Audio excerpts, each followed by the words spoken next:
Hello and welcome. My name is Mark Blatstein, the physician founder of Physician Pre-Sentence Report Service.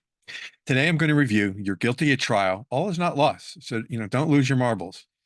I hope what I'm about to go through is not a surprise, but understand that the Department of Justice has over a 97% conviction rate, which usually includes prison probation, or a combination of both. So once you either get a target letter, you have to appear before a grand jury, you hear rumors, the feds are asking questions, they mostly have the case put together against you, but you can still advocate for a lesser sentence. So just because you've been through trial and you've been found guilty, it's not the end of the world. Of course, there's caveats here. So what you should and should not do. Pre-trial, you don't want to lie or anger to the court or the probation officer who's watching over you.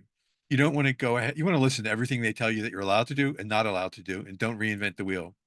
Don't give press interviews unless your lawyer's with you. Sam Bankman-Fried, we've all been through this, 25-year sentence. But he shot himself in the foot more times than I can think between press interviews, witness tampering, and lying in the court process itself. So you've gone to trial and lost. You want to follow these steps because while you think you're in an impossible hole in the earth, you're not. Assuming that you haven't angered the court, and I just reviewed Sam Bankman-Fried, understand the following. First of all, the judge knows that the Department of Justice, they're going to want a conviction. They know that the prosecutor wants to put you in jail because you yourself, you alone, are responsible for all the world's sins. Your attorney you're paying is to keep you out of jail. And they're also paid to say nice things about you. But the one person that the judge doesn't know anything about is you. And so how can you change this? Currently, your life story is the indictment that the Department of Justice has gifted to you. It's been all circulated on the net, which is worldwide. Your colleagues have read it, your family's read it. But if you don't like it, and you don't agree with it presenting you as America's most wanted, this is your chance to write your own story. It's called your narrative. A narrative is similar to a brand. For example, Nike uses Just Do It. Tesla has SpaceX. Wheaties, for those of you who like to eat cereals, the breakfast of champions. You need to write your own story, your own narrative, your autobiography. And it includes everything. It includes the good things you've done, and it includes all of the bad things you've done that brought you to court today. It's from childhood to this point in time, and there is no sentence length that is correct. It can be as long as you want it to be. The judge, though, wants to know you, and they want to know who is the person, who you are as a person. So, well-written narrative, you want to have around you people who are not enablers, those who will challenge you, those that if you start lying to yourself or kidding yourself, will sit and tell you in a nice way that this is not 100% accurate. And so it's important for you to surround yourselves with those who will help you and not be enablers. Sentence length, I've already discussed. It doesn't have to, its length is not important, but you do have to be introspective and honest with yourself. This is a heart-to-heart conversation. And I will tell you that I had a felony conviction in 2006. I was in a daze and I thought it was a big mistake. And it took a long time for me to realize, my involvement. And so you want to go ahead and take the time to write this. The one person that will have to believe in you first is going to be you or yourself. This introspection could be painful, but it's also cathartic at the same time.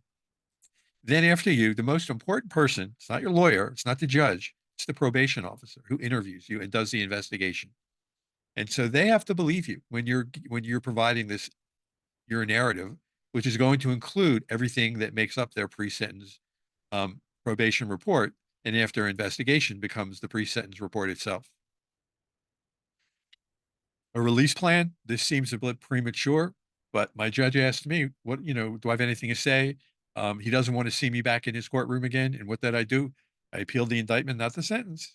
And we came back. I was released from prison. And then several months later, maybe 6 months later, I went back for the appeal. I didn't know that they could say no and then send me back to prison, but they did. And so your release plan really has to be thought through. And part of it is you've actually started to think about this before your pre-sentence interview with the probation officer. Maybe you had a job where someone that thinks you've done a great job and they're willing to rehire you. Putting together character reference letters. These are letters regarding your character. And if the place you worked is willing to, if business cooperates, is willing to hire you after your release, then great. But you need to be able to be sincere to the judge, accepting remorse, accepting responsibility, and having remorse for the victims that you've harmed. Two very important things. And then after that is your allocution. And this is where whatever you've written into your narrative, this is now a conversation between you and the judge.